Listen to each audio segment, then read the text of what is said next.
हेर्नु न एउटा एउटा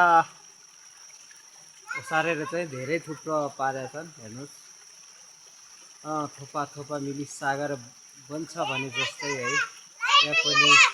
एउटा एउटा यस्तो सानो बच्चाले है हेर्नु न धेरै परिश्रम गर्दैछन् त्यहाँ पनि हेर्नुहोस् ल यदि यो दुईको बच्चाको परिश्रमलाई मन पर्नुहुन्छ भने भिडियोलाई लाइक